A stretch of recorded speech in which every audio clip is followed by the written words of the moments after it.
I was 65 years old when my son's fiancée called me a stinky peasant at her family's luxury restaurant during their engagement dinner. The words hit harder than any physical blow as they echoed across the marble floors, causing other diners to turn and stare. My weathered hands, still carrying traces of motor oil from fixing cars all day, suddenly felt heavy at my sides. But just as I turned to leave, my son Michael grabbed my arm. His grip was firm, his eyes blazing with a fire I hadn't seen since his mother passed. "Relax, Dad," he whispered, a slight smile playing at the corners of his mouth. "Tomorrow morning Victoria's perfect world crashes down. Just watch." The confidence in his voice made me pause, remembering the secret we discovered in my old garage just days before. Before we continue, if you've ever been judged for honest work, if you've ever been looked down on by people who think money equals worth, leave a like on this video and subscribe to hear what happens next. Tell us in the comments where you're watching from, because this story will show you exactly how karma works when we least expect it. My name is Robert Chin, and I've spent 40 years building the largest independent auto repair shop in our city. Not a fancy dealership with shiny showrooms, but an honest garage where working people could afford to keep their cars running. After losing my wife Grace to cancer 12 years ago, I poured everything into raising Michael alone, teaching him the value of hard work and genuine character. I thought those lessons had taken root. But when he met Victoria at his law firm 6 months ago, something changed. She brought designer tastes and social ambitions into our simple life, slowly turning my son against everything we once believed in. That evening, watching Victoria sneer at my work clothes while her wealthy family smirked from their expensive seats, I didn't know that my old garage held more than just tools and memories. Hidden in a dusty corner was a document that would shatter her carefully constructed world of privilege. A truth about inheritance and identity that would teach her the true meaning of worth. My son's quiet confidence wasn't just about defending his father. It was the calm before a storm that would wash away all their false pride. But to understand how we reached this moment of cruel words and whispered promises, we need to go back. Back to the day my son first brought home the woman who thought she could judge a man by the oil under his fingernails. I opened my first auto repair shop when I was 23, fresh out of technical school with a set of borrowed tools and big dreams. Grace worked as a high school teacher then, bringing me lunch in her faded blue Honda Civic, always saying the smell of motor oil reminded her of honest work. We started small, just me and a single lift in a rented garage, but Grace believed in me with the kind of faith that moves mountains. "Every car you fix helps someone get to work, pick up their kids, live their life," she'd say, her eyes shining with pride. Over 4 decades, Chen's Auto Service grew from that tiny shop into the largest independent garage in the city. Not the fanciest place, but one where customers knew they'd get straight talk and fair prices.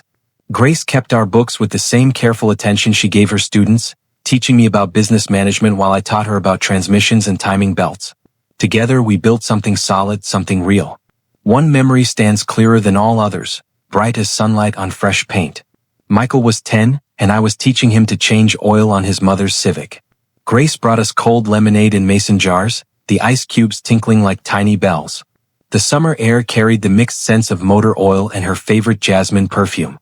"Show me again, Dad," Michael said, his small hands eager to learn, his eyes focused beneath the safety goggles I'd bought him special. Grace took a photo of that moment. Father and son bent over the engine, matching grease stains on our shirts, pure joy on our faces. That picture still sits on my office desk, though the colors have faded like so many things since she left us. The cancer came swiftly when Michael was 16, aggressive and unstoppable. Grace faced it with the same quiet strength she brought to everything, making me promise to finish raising our son with both love and backbone. "He'll need both," she whispered in those final days, because the world has a way of testing what we're made of. The years after losing her became a careful balance of work and single parenthood. I expanded the business, now employing 15 mechanics, each one trained to uphold the standards Grace had helped establish. Michael grew into a fine young man, putting himself through law school while still helping at the shop on weekends. On quiet evenings, I'd sit in my office, surrounded by the familiar sounds of air tools and engine lifts, talking to Grace's photo about our son's achievements.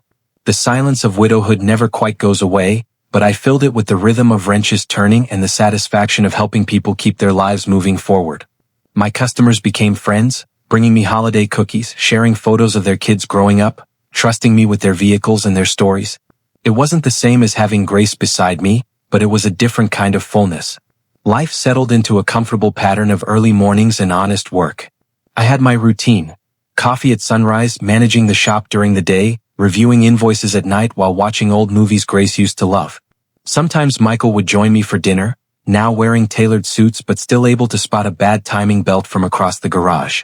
We were different men, him with his law degree and me with my certification papers, but we understood each other in the way that people who value honest work do. I thought we had built something unshakable, this father-son bond forged in motor oil and mutual respect. Then, on a bright spring afternoon, Michael called with excitement in his voice. "Dad, I met someone special. Her name is Victoria Blackwood. She's a corporate lawyer from old money. Can we come over for dinner tomorrow night? I really want you to meet her." I said yes, of course, eager to share in my son's happiness. I didn't know then that I was about to meet the woman who would try to make him ashamed of everything we'd built, using his love as a weapon against his own roots. Victoria Blackwood glided into my modest home like a fashion magazine cover come to life. Her silk blouse probably cost more than a complete engine rebuild, her manicured nails had never touched a wrench, and her smile seemed practiced in front of expensive mirrors. "Mr. Chin," she purred, barely touching my hand with fingers that smelled of French perfume, nothing like Grace's simple jasmine scent. "Michael has told me so much about your quaint little business." The way she hesitated before quaint made it sound like she was describing a roadside curiosity.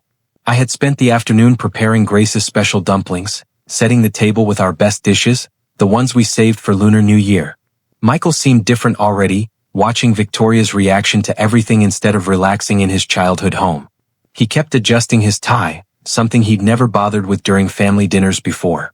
Victoria walked through my living room like she was conducting a health inspection, her designer heels clicking against the hardwood floors I'd installed with Michael years ago.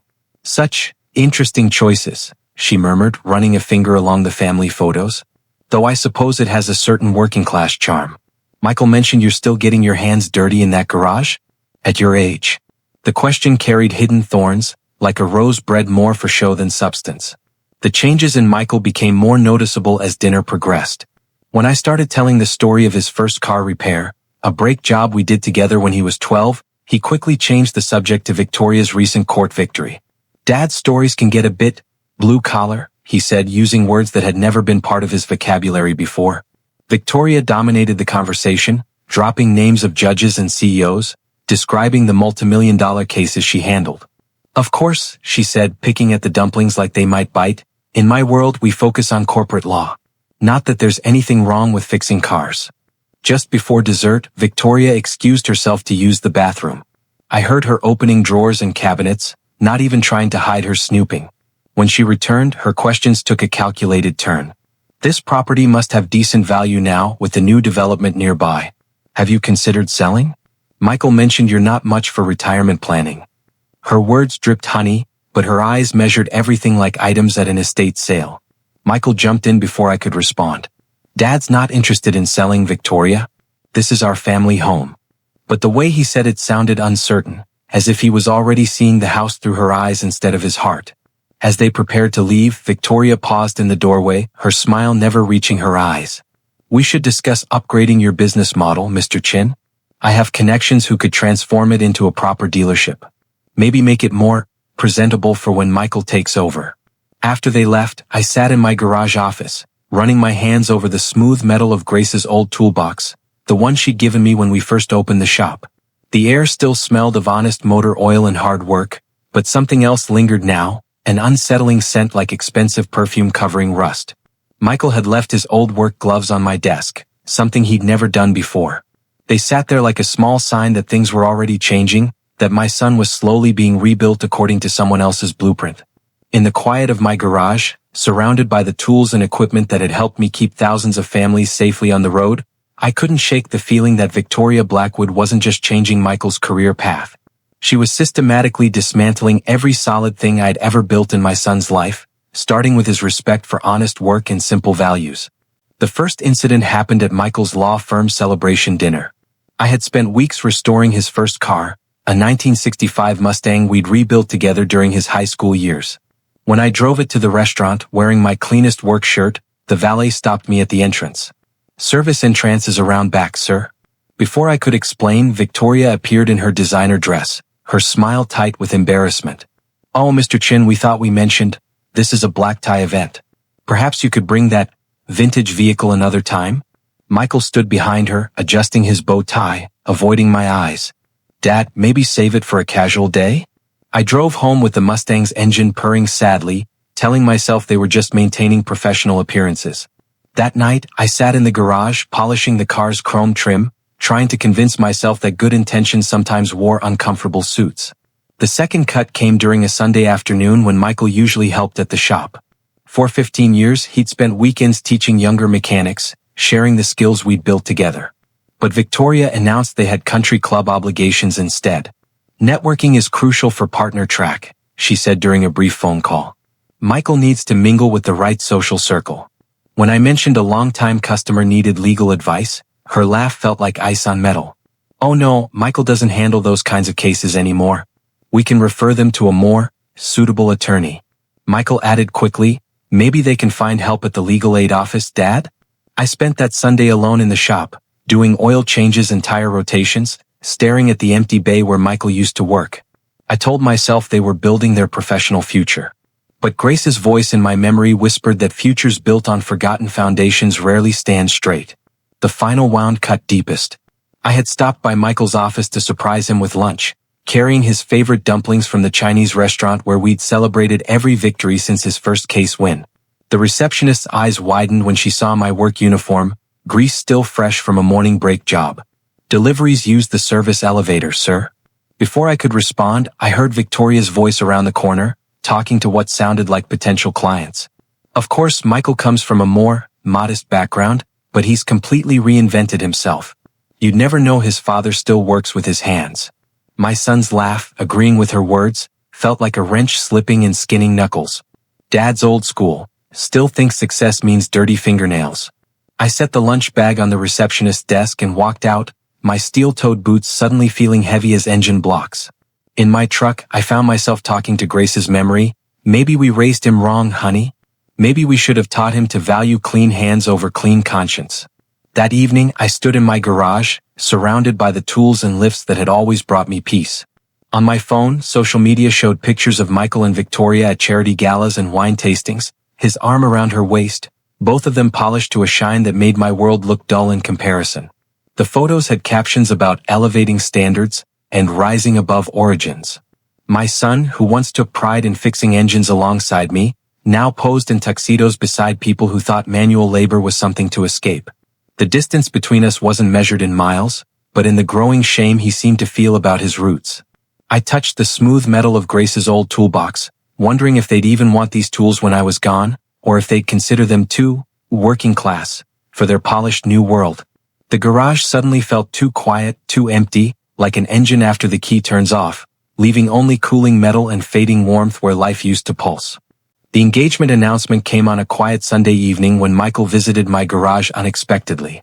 Dad, I asked Victoria to marry me, he said, standing among the familiar tools and lifts. We're having an engagement dinner at her family's restaurant next week. My heart lifted like a perfectly timed engine starting on the first try. I spent the following days preparing, getting my best suit cleaned, even buying a new tie that Grace would have approved of. The restaurant was the most expensive place in the city, the kind where valet parking cost more than a basic oil change. But I didn't care about the cost. My son was getting married and I had something special planned. In my office safe, wrapped in soft cloth, sat Grace's jade pendant, a family heirloom passed down through generations. Along with it, I had saved $200,000 from years of careful business management, money I wanted to give them as a wedding gift. When Victoria called to discuss the dinner details, her voice carried an unusual warmth that made me dare to hope. We'll seek you at the main table, she said. Something special to celebrate family. The first warning sign appeared 3 days before the dinner when I stopped by Michael's law firm to confirm the time. The elevator was under maintenance, so I took the stairs, my work boots quiet on the carpeted steps. As I reached his floor, I heard Victoria's voice floating through the stairwell door, left slightly ajar. It's perfect, really. The engagement dinner at Blackwood's where everyone can see exactly what Michael escaped from. A mechanic father in his cheap suit, probably still smelling of motor oil. My hand froze on the door handle. The seating arrangement is crucial, she continued, speaking to someone I couldn't see. Put him at the edge of the main table near the kitchen doors. When the photographers come, we can easily crop him out of the family pictures. After all, We need these photos for the society page announcement. A man's laugh joined hers, but it wasn't Michael's. Brilliant plan, sis. Nothing like public contrast to justify cutting ties. And with the old man's reputation diminished, no one will question when you announce the changes to his business after the wedding. That evening, I sat in my garage office, staring at Grace's jade pendant, wondering if I'd imagined the whole conversation. Maybe I'd misunderstood. Maybe they were talking about someone else. I picked up my phone a dozen times to call Michael, but what would I say? That I'd overheard his fiancée plotting something about business changes? That I was worried about photographers and society pages? He'd think his old father was becoming paranoid. Besides, the way Victoria had laughed, it reminded me of the sound a failing engine makes just before it seizes completely. The next day, more details emerged about the dinner. Victoria's father had invited several prominent business leaders, including the owner of the city's largest car dealership chain. It's tradition, Victoria explained sweetly during her final check-in call. Everyone who matters will be there to witness this merger of families. Each word felt like a wrench tightening on already stripped threads. The evening of the engagement dinner arrived clear and cool. I stood in my garage, Grace's jade pendant in its velvet box tucked safely in my jacket pocket, the bank check for $200,000 folded neatly beside it. Through the window, I watched the sun set behind the lift where I'd first taught Michael to raise a car safely, where we'd spent countless hours working side by side. The tools hung neatly on their boards, each one representing years of honest work and earned trust. In a few hours, I would walk into Blackwood's restaurant, where crystal glasses would sparkle under chandeliers, and my son's fiancée would, what? Make me look like a fool? Destroy something I didn't even know was at risk? I touched Grace's old wrench, still hanging in its special place, and made a decision. In my office, I found an empty envelope and practiced lifting it, pretending to present a gift while keeping its contents hidden. Grace had taught me that trick during tough negotiations. Sometimes the best defense is letting others think they've won. As the evening shadows lengthened across my garage floor, I heard expensive cars beginning to arrive at the restaurant across town. German engines purring like satisfied cats, Italian sports cars growling with practiced aggression. I straightened my tie, the new one I'd bought specially for this night, and touched the small photo of Grace I kept in my wallet. "Watch over us tonight, honey," I whispered. "Something's not right with our boy." I walked toward my trusted old truck, its engine as reliable as the promises I'd always kept, ready to play my part in whatever scene Victoria had scripted for this engagement dinner. But in my heart, a voice that sounded like Grace's kept whispering, "Watch their eyes, Robert, watch their eyes." Blackwood's restaurant gleamed like a jewel box, all crystal chandeliers and polished marble floors that made my work boots feel like intruders. The air carried hints of expensive perfume and aged wine, so different from the honest sense of motor oil and metal that marked my daily life. Victoria's family had reserved the entire main dining room, filling it with people wearing watches worth more than my yearly income. I spotted Michael near the center table, wearing a tuxedo that made him look like a stranger. The moment I stepped through the doorway, conversation stuttered to silence. Victoria, resplendent in a designer dress that probably cost more than a transmission rebuild, turned toward me with a smile that didn't reach her eyes. "Oh look," she announced, her voice carrying across the marble floors like a perfectly aimed arrow. "The stinky peasant finally arrived. I suppose we should be grateful he at least changed his oil-stained clothes." The room froze, crystal glasses paused midway to lips, as her words echoed off expensive walls. Then someone snickered, a soft sound that spread like a fuel leak, igniting quiet laughter around the room. Michael stood motionless, his face unreadable as Victoria continued her performance. "Darling, didn't you tell your father this was a formal event? Those boots look like they've seen the underside of 1,000 cars." More laughter now, bolder, encouraged by her theatrical cruelty. Her father, standing near the head table, raised his wine glass in mock salute. "At least he provides a valuable lesson in social mobility. Shows everyone exactly what Michael has risen above." The jade pendant in my pocket felt heavy as lead, the check beside it burning like a hot spark plug against my chest. Victoria glided toward me, her designer heels clicking on marble like timing chains about to fail. "Perhaps we should seat him near the kitchen? The service staff might make him feel more comfortable." She reached out as if to guide me, her manicured fingers curling in disgust near my sleeve. That's when Michael moved, crossing the room with quick steps. I thought for one hopeful moment he would defend me. Instead, he grabbed my arm, his grip firm but gentle, and whispered words that stopped my world. "Relax, Dad. Tomorrow morning, Victoria learns who really owns Blackwood's restaurant and her family's entire empire. The room continued laughing, crystal glasses tinkling like warning bells as my son's words sank in. Victoria, mistaking Michael's whisper for compliance, smiled her perfect smile. "Yes, darling, show your father out. We can't have the society photographer arrive to find a mechanic at the engagement dinner of the year." But Michael's eyes held something I hadn't seen since we used to work together in the garage. The focused look of a man who knew exactly which bolt to turn to bring down an entire engine. He released my arm with a slight squeeze, a signal I recognized from countless hours of teaching him to time repairs perfectly. The room swirled with expensive fabrics and judgmental stares, but suddenly none of it touched me. My son's whispered promise hung in the air like the scent of gasoline before ignition. Victoria's brother raised his voice above the general murmur. "I think I can smell motor oil from here."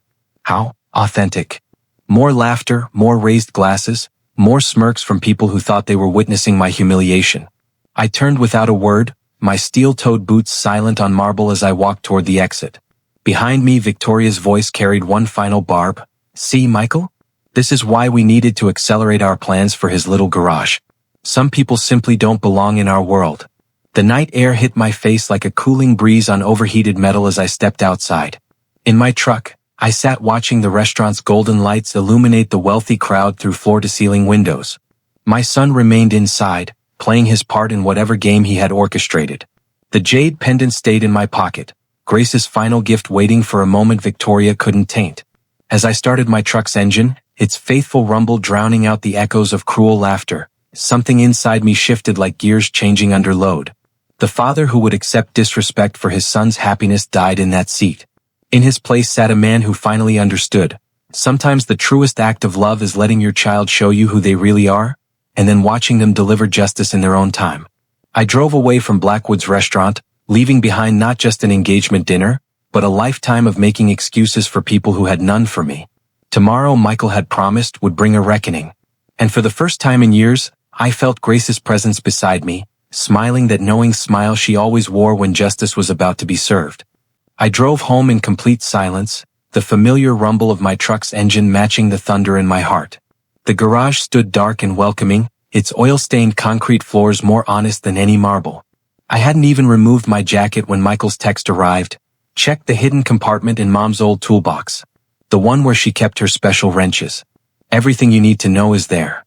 My hands trembled as I opened Grace's red metal toolbox, the one she'd used to teach Michael his first repairs. Behind the false back panel, installed decades ago to protect her most precious tools, I found a thick manila envelope, its edges worn smooth from years of secret keeping. Inside, protected by clear plastic sleeves, lay documents that made my heart stop. The original ownership deeds to not just Blackwood's restaurant, but the entire Blackwood family empire. Grace's neat handwriting covered the margins with dates, figures, and notes. A letter, written in her familiar script, explained everything. "My dearest Robert, if you're reading this, our Michael has finally discovered the truth. 25 years ago, when Victoria's grandfather was facing bankruptcy, he sold controlling shares of his companies to raise capital. I was his nurse during his final days, and he trusted me to buy those shares through a silent holding company. He never wanted his family's arrogance to destroy what he'd built." I spread the papers across my workbench, reading through legal language that suddenly felt like poetry. The Blackwood fortune, their restaurants, their real estate holdings, everything Victoria's family flaunted as old money, it all belonged to Grace's secret corporation. A corporation that, according to these documents, now belonged to Michael as the sole heir. My son hadn't just been playing along with Victoria's cruelty. He'd been gathering evidence of their character while quietly assuming control of their empire. Grace's letter continued, "I never told you because I wanted Michael to understand the value of honest work first. Let him learn engines before empires. But if the Blackwoods ever try to harm our family, these papers are your shield and sword." The documents showed that Victoria's father had been essentially managing our company for years, taking massive bonuses while reporting minimal profits to the silent owners. Their entire lifestyle, their social status, their supposed family wealth, it was all built on stolen money and hidden fraud. The night air carried the scent of motor oil and justice as I read through years of financial statements, each page revealing deeper layers of deception. Victoria's mockery of my work, her family's disdain for honest labor, even their plans to help with my garage. It had all been part of a desperate attempt to maintain control over assets they didn't actually own. Michael's legal training hadn't just prepared him for courtrooms. It had prepared him to understand exactly how to use these documents to dismantle their fraudulent empire. In the distance, I heard expensive cars leaving the restaurant, probably Victoria and her family still celebrating what they thought was their social triumph.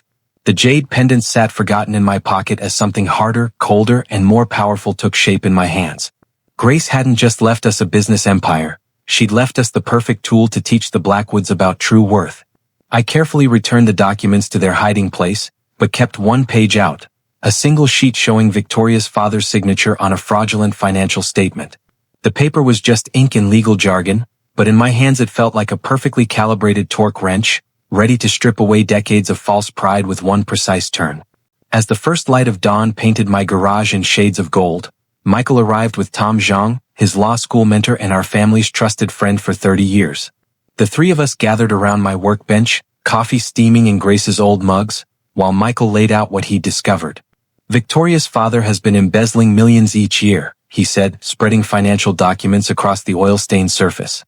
They've been living off stolen profits while reporting losses to Mom's holding company. Every designer dress, every luxury car, every social event, all paid for with money that legally belongs to us. Tom's eyes narrowed as he reviewed Grace's documents, his expression shifting from professional interest to predatory satisfaction. Your wife was brilliant, he said, fingers tracing the corporate structure she'd created. She built a legal trapdoor under the entire Blackwood empire, just waiting for the right moment to open it. Michael nodded, loosening his bow tie from the engagement dinner. I've spent 6 months gathering evidence, recording conversations, copying records.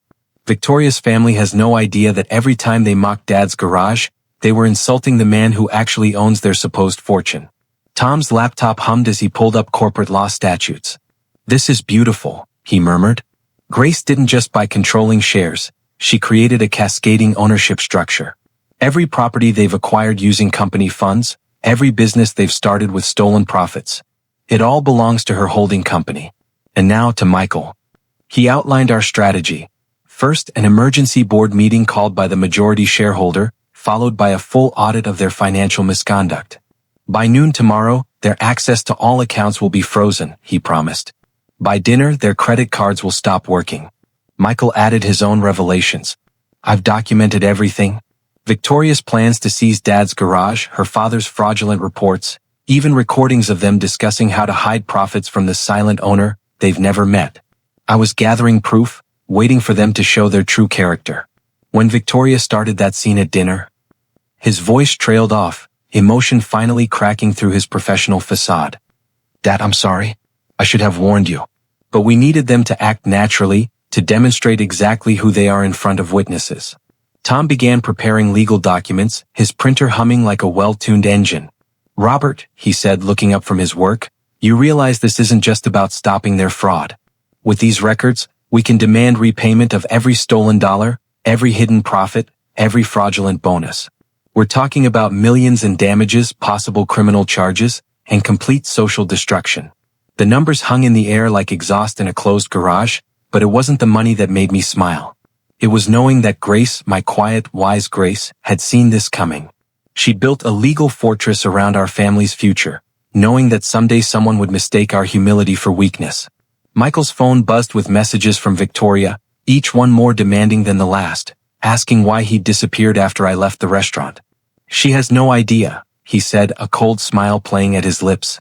Tomorrow morning, when the board meeting notice arrives, when their cards stop working, when the audit team shows up, they'll finally learn what real power looks like. I stood at my garage window, watching the sun rise over the lifts and tool chests that had supported our family through decades of honest work. Grace's documents lay ready for battle, each page representing a different kind of wrench in the Blackwood family's gears. Tom's printer produced the final notices with a satisfying finality. Ready to sign? He asked, holding out his pen. I took it, feeling the same certainty I'd felt when signing my first business license decades ago. Some signatures change oil, and some signatures change lives. This one was about to teach Victoria's family that true class has nothing to do with crystal glasses or marble floors. It comes from knowing exactly when to shift from neutral into drive, and having the power to leave pretenders stalled by the roadside. Tom's legal documents struck like precision timing belts at exactly 9 o'clock the morning after the engagement dinner. The first notice arrived at Blackwood's restaurant by priority courier, requiring Victoria's father's signature. Emergency board meeting called by majority shareholder Grace Chin Holdings LLC. The second batch went to every bank, credit card company, and business partner in their network, freezing all accounts pending a fraud investigation. The third, most devastating document landed on their family lawyer's desk. Proof of 20 years of financial misconduct, including copies of every hidden transaction and falsified report. Michael, monitoring his phone, narrated the chaos in real time. Victoria's having a complete meltdown, he reported, reading her frantic messages. Her credit card just got declined at her favorite boutique. Her father's at the restaurant, apparently throwing things across his office. The first panicked call hit my phone at 9:30, Victoria's father, his usual smooth arrogance replaced by barely controlled terror. Robert, there must be some mistake. This notice, it's impossible. I let it ring through to voicemail just as Tom had advised. By 10 o'clock, their world had crumbled exactly as planned. Victoria burst into her father's office during an emergency meeting with their accountants, waving her phone and screaming about frozen accounts. Their entire lifestyle, built on stolen profits and hidden fraud, was unraveling faster than a timing belt under stress. Michael's phone buzzed constantly with updates from the audit team now installed in Blackwood's corporate offices. They're finding everything, he said, a note of professional satisfaction in his voice. Every hidden account, every fraudulent report. The accountants are already talking about criminal charges. Victoria's texts grew increasingly desperate. Michael, please? What's happening? All our cards are declined. Daddy's lawyers keep talking about some holding company. At 11, their family lawyer called with news that made me smile for the first time since last night's humiliation. The Blackwoods have been removed from all company operations pending investigation. The restaurants, the properties, everything is under new management, your management. Around noon, Victoria herself appeared at my garage, her designer outfit from last night replaced by wrinkled casual clothes, her perfect makeup streaked with tears. She pounded on the office door, each bang more frantic than the last. Through my window, I watched her pace between the lifts, alternating between calling my phone and Michael's. This is all a misunderstanding, she cried into my voicemail. Please, we'll do anything. Just call off the audit. But I remembered how she had mocked my work clothes, my honest profession, my very presence at her engagement dinner.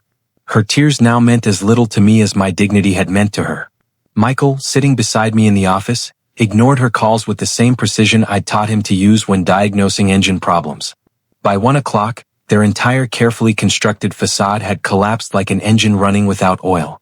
Victoria's father had been escorted from his office by security. Their accounts remained frozen, their credit cards useless plastic. Every restaurant and property they'd claimed as family heritage now operated under new ownership, ours. Through it all, I sat in my garage office, surrounded by the tools and equipment that had supported honest work for decades, listening to the symphony of their desperation playing through our ignored phones. Dad, Michael said quietly, they're finished. Everything they mocked, every insult they threw, it's all coming back to them tenfold. I nodded, feeling Grace's presence in the familiar sense of motor oil and metal. The phones kept ringing, each call more frantic than the last, but their panic felt distant now, like the sound of a failing engine in someone else's car. In my pocket, Grace's jade pendant reminded me that sometimes the best revenge isn't built with wrenches and lifts, but with patience, paperwork, and the quiet power of a mother's foresight. As the chaos of the Blackwoods collapse echoed through the city, I packed a single duffel bag with essential items. My favorite work shirt, worn jeans, and Grace's photo album. The garage stood clean and quiet, tools hung in their proper places, everything organized as I'd always taught Michael a mechanic's space should be. On my workbench, I left 2 envelopes. One for Michael, containing the jade pendant and instructions to meet me when the dust settled, and one for Tom, giving him authority to handle the legal aftermath. The note I taped to my office door was simple: gone to check the timing on an old engine. Back when the parts settle in.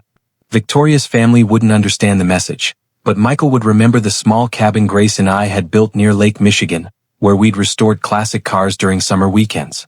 The morning air carried the crisp scent of approaching autumn as I loaded my truck, the stars fading like warning lights going dark. My phone, still buzzing with desperate messages from the Blackwoods, went into my toolbox drawer. Some repairs require distance to diagnose properly. The drive north felt like releasing pressure from an overheated system, each mile marker reducing the strain. City traffic thinned behind me, replaced by open roads where my old truck's engine sang its familiar song. I stopped at a small diner just after sunrise, the kind of place where coffee comes in thick ceramic mugs and the waitress calls everyone Han without pretense. The television above the counter played local news, including a brief story about Blackwood's restaurant's sudden closure. Even here, 3 hours from the city, the shockwaves of our morning earthquake still rippled. But in this warm, simple space, smelling of bacon and fresh coffee, their financial disaster felt as distant as a replaced spark plug. The cabin appeared exactly as we'd left it, its wooden walls standing straight against the lake breeze, just as Grace and I had built them. Every board, every nail held memories of working together, planning our future, teaching Michael to appreciate craftsmanship. The garage still housed the shell of a '57 Chevy we'd planned to restore, its potential waiting patiently under a canvas cover. That first night, I sat on the porch in Grace's old rocking chair, watching stars reflect off the lake like chrome on polished metal. The air smelled of pine and approaching rain, so different from Victoria's expensive perfume. In the distance, a loon called, its voice carrying across the water like nature's timing belt, marking the rhythm of a simpler life. My phone lay 50 miles away in my garage drawer, probably still lighting up with messages from people discovering that true wealth isn't measured in marble floors and crystal glasses. Here, wealth showed itself in simpler things.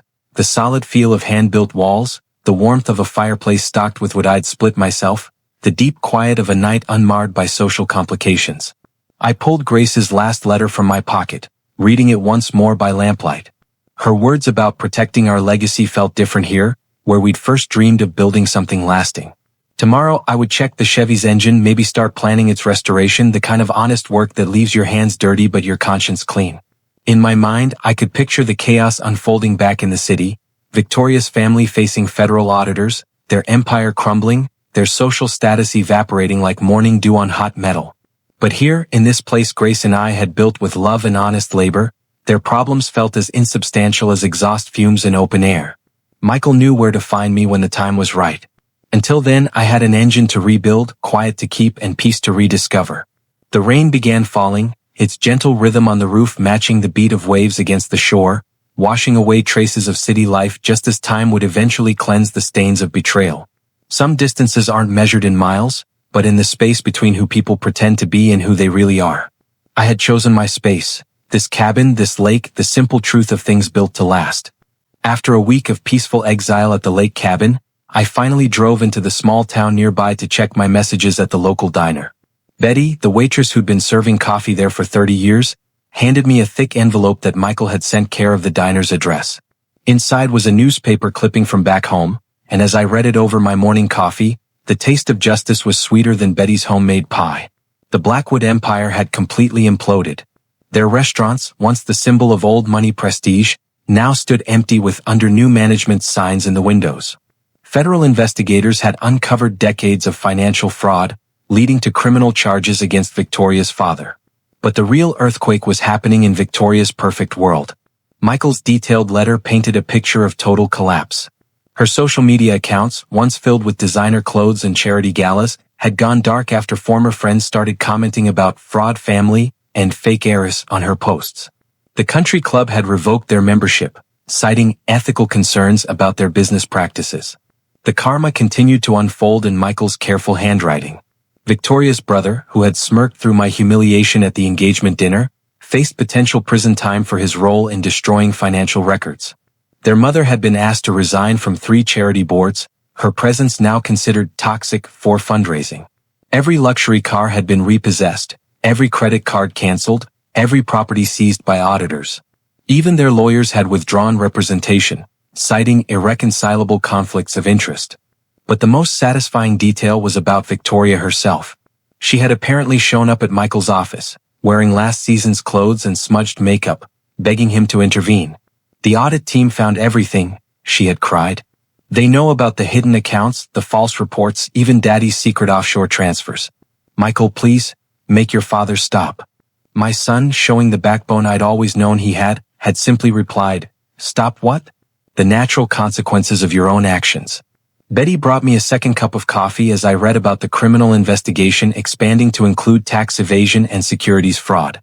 Victoria's father, once so proud of his supposed family heritage, now faced 20 years in federal prison. Their mansion had been seized, its contents scheduled for public auction to repay defrauded investors. Michael had included a photo. The same house where Victoria had once mocked my work clothes now bore a government seizure notice larger than their family crest. Tom had added his own note, detailing how Grace's careful planning had become their undoing. Every attempt to hide assets only revealed more fraud. They had tried to steal from us for years, thinking we were just silent investors. Instead, they had engineered their own destruction. Victoria's father, once so arrogant about his business acumen, was now taking meetings with public defenders because he couldn't afford private attorneys. The final page of Michael's letter contained a transcript of a voicemail Victoria had left at my garage. Her voice, once so polished and condescending, now trembled with desperation. "Robert, please. Everything's gone. Daddy's facing prison. Our houses are seized. My friends won't take my calls. Even my favorite boutique security guard won't let me in. I know what we did was wrong. The fraud, the insults, everything. Just, please call us back. Tell us what you want. Name your price." As I folded the letter, Betty refilled my coffee cup one last time. "Bad news?" she asked, noting my expression. I smiled, watching the morning sun glint off the lake through the diner's windows. "No, Betty. Just watching what happens when people mistake kindness for weakness and honest work for shame." Just then her ancient diner phone rang. Betty answered, listened, then held out the receiver. "For you, Robert. Woman crying, says she's your son's ex-fiancée." I stood up, leaving enough cash to cover my coffee and a generous tip. "Tell her I'm still checking engine timing, Betty. Some people need to learn that not everything in life can be fixed with stolen money." After 2 weeks of peaceful exile, Michael's message finally convinced me to return. "They're camping outside my office every day, Dad. Victoria looks like she hasn't slept in weeks." Her father's hands shake when he holds the plea agreement papers. Maybe it's time to hear them out. I agreed to meet at Joe's Auto Parts, the same store where I'd bought my first set of tools 40 years ago. The kind of place Victoria had once deemed too common for her tastes. I arrived early, breathing in the familiar scent of rubber belts and new filters, running my hands over socket sets lined up like soldiers. Joe himself, now in his 70s, nodded from behind the counter where he still matched parts by memory. At exactly 10 o'clock they walked in. The change in them was shocking. Victoria wore no makeup, her designer clothes replaced by department store clearance items that hung loose on her thin frame. Her father, once so imposing in his tailored suits, now wore a bargain store jacket with frayed cuffs. Gone was the arrogant strut, replaced by the cautious step of people who had learned that pride, like an engine without oil, eventually seizes up. Even Victoria's brother, trailing behind them, had lost his perpetual smirk, his eyes now carrying the haunted look of someone who discovered karma has perfect timing. They found me in the tools aisle, where the sharp smell of fresh metal provided more warmth than their presence. Victoria's hands trembled as she reached toward me, her French manicure grown out and chipped. "Robert," she whispered, her voice rough from crying, "thank you for meeting us." Her father cleared his throat, the sound echoing off shelves stocked with honest works implements. "Mr. Chin, we've lost everything. The restaurants are gone. Our homes are seized. Victoria and Michael." He paused, swallowing hard. "The engagement is broken. All our friends, our social connections, they've abandoned us. But that's not why we're here." He stopped, his business-trained voice cracking. Victoria stepped forward, tears tracking down her hollow cheeks. "We're here because we were cruel. Incredibly, unforgivably cruel. The insults at the engagement dinner, stealing from your wife's company, thinking we were better than honest work. We were monsters." Her brother, for once silent, stared at his scuffed designer shoes. All his previous confidence evaporated like fuel in a leaking tank. Joe's ancient radio played soft country music in the background as Victoria continued, each word seeming to cost her physical pain. "I thought I was so much better than this," she gestured at the auto parts store around us. "Better than hard work and calloused hands. But now I understand. Everything you built, every repair, every honest transaction, it was all real. Our world, our fancy restaurants and social climbing, it was all fake. As fake as my love for Michael." Her father stepped forward, his shoulders stooped under an invisible weight. "The fraud, it wasn't just about money, was it? It was about disrespecting your wife's legacy. Her trust in us. Her belief that we would manage her investment honestly." I ran my finger along a chrome wrench, feeling its weight, letting them continue. Victoria's brother finally spoke, his voice barely above a whisper. The federal prosecutors start presenting evidence next week. We'll probably face serious prison time. But worse than that, we've lost our dignity. The one thing you never lost even when we tried to strip it from you. Joe appeared at the end of the aisle, pretending to organize spark plugs while keeping a protective eye on me. Victoria made one final plea, her designer purse now replaced by a canvas tote from a discount store. Robert, please. We'll plead guilty. Accept any punishment. Just tell us how to make this right.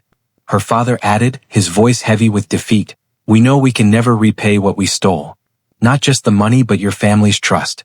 We destroyed ourselves trying to destroy you. The morning sun filtered through Joe's dusty windows, catching the motes in its beam, as I considered their broken figures standing in this temple of honest work. Grace's letter crinkled in my pocket, her wisdom still guiding me even now. Joe's radio crackled with static before settling on an old country song about redemption and second chances. Victoria's tears fell on the concrete floor, mixing with metal shavings and time. Her father's hands, soft from decades of fraud, gripped a shelf for support. Her brother stared at a display of work gloves as if seeing honest labor for the first time. They waited, these fallen social climbers, in the humble cathedral of an auto parts store, for the judgment of a man they had once thought too simple to fear. I took a deep breath, smelling oil and possibility, considering what Grace would say about mercy and justice. I picked up a socket wrench from the nearby shelf, testing its weight as I spoke. Trust is like this tool, I said, my voice calm but firm. You can't just polish the surface and call it fixed. It takes time, proper calibration, and honest effort to make it work right. Victoria and her family stood silent, hanging on every word. Here's how this works. First, understand that rebuilding, like any major repair, starts from the ground up. No shortcuts, no quick fixes. I set down the wrench and faced them directly. Victoria, you'll plead guilty to all charges, but I'll recommend minimum sentences if you cooperate fully. Instead of prison, you'll work at my garage, learning every aspect of auto repair. Not as a manager, but as an apprentice mechanic, starting with oil changes and tire rotations. You'll learn what real work feels like. Her father started to speak, but I held up my hand. You, Mr. Blackwood, will teach free business ethics classes at the trade school, using your own story as a warning. Every week, you'll explain to young entrepreneurs how greed and fraud destroyed your family's legacy. Victoria's brother shifted uncomfortably as I turned to him. You'll volunteer at my community outreach program, helping low-income families maintain their vehicles. Show people that the brother who once mocked honest work now understands its value.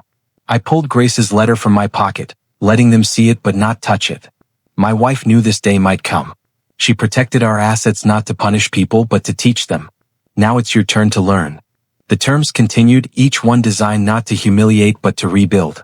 They would attend monthly staff meetings at my garage, eating lunch with the mechanics, learning to value substance over style.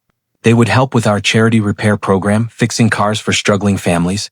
Every bolt you turn, every filter you change, will remind you that real worth isn't measured in restaurant reservations or country club memberships.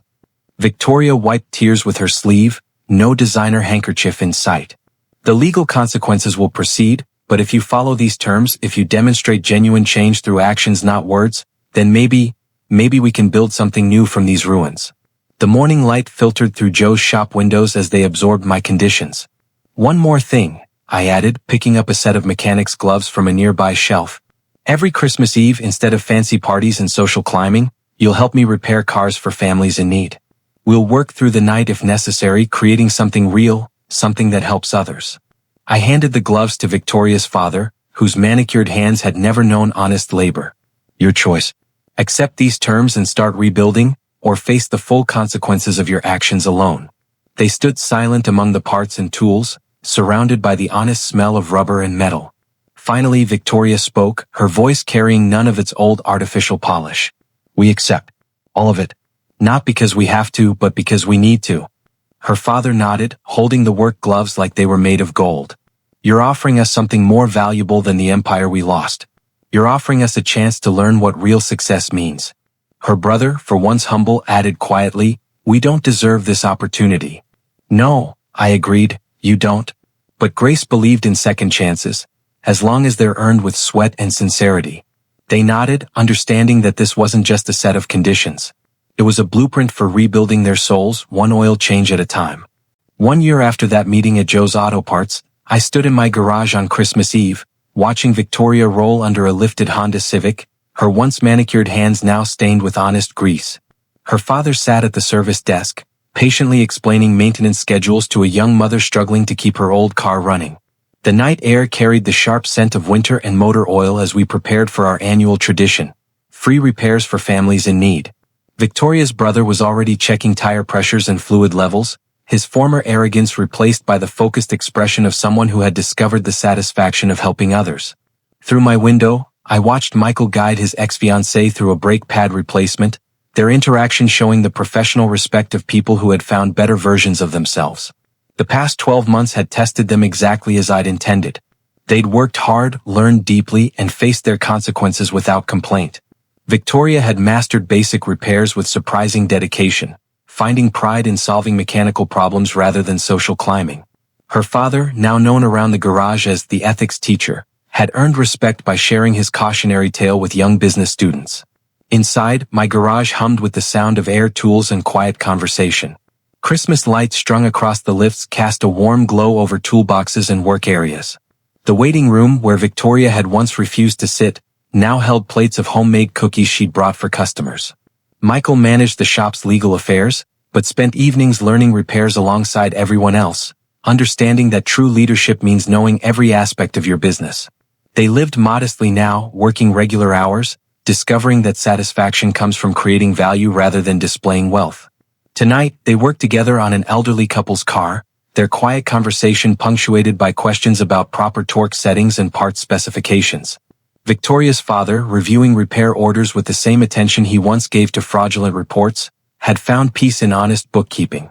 Even her brother, who now taught basic car maintenance at community centers, had discovered that respect earned through service outweighs any bought with money.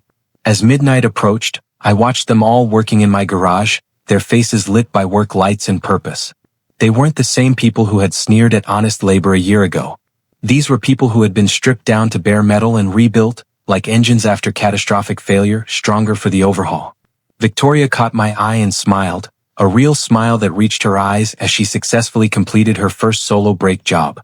"How's that for timing?" she asked, her hands proudly displaying their honest dirt.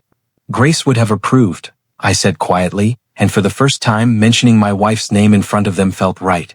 Tomorrow we would help more families keep their cars running safely, each repair carrying the signature of redemption. But tonight, in this sacred space of tools and second chances, I felt Grace's presence in every wrench turn and saw her wisdom in every completed repair. Some brakes, like some engines, run better after a complete rebuild when fixed with care and proper torque. Looking back now, 2 years after that night when Victoria called me a stinky peasant, I understand something every mechanic learns. Sometimes an engine needs to fail completely before it can run true again. When they mocked my work-stained hands, when they plotted to steal Grace's legacy, they thought they were destroying a simple auto mechanic's dignity. Instead, they stripped away their own false parts, clearing space for authentic reconstruction. Each day since then has been like rebuilding an engine, carefully installing new components, testing connections, creating something honest from the ruins of pride. The transformation runs deeper than their changed appearances. It lives in Victoria's satisfied smile when she solves a difficult diagnostic problem, in her father's passionate warnings to business students about the cost of fraud, in her brother's genuine pride when he teaches someone to maintain their own vehicle. They've learned what Grace knew all along. True worth isn't measured in designer labels or social status, but in the ability to create real value for others. If you're watching this and feeling pressured to maintain appearances, if you're struggling under the weight of false pride or borrowed prestige, remember this. Dignity isn't purchased or inherited, it's built, like any reliable engine, through unwavering commitment to truth. Sometimes love requires letting people's engines seize completely so they can discover their own authentic power. Sometimes the quietest revenge is simply standing firm in your principles, letting others crash against them until they understand their own mechanical flaws. My story isn't about punishment or power, but about the unshakable strength that comes from knowing your own worth. If this message resonates in your heart, hit that like button and subscribe to hear more stories of authenticity triumphing over pretense. Share in the comments where you're watching from and how you've maintained your integrity in a world that often values shine over substance. Because ultimately, we're all mechanics of something, whether it's cars, relationships, or character. And the only engine worth building is one fueled by truth, maintained with wisdom, and tested by time.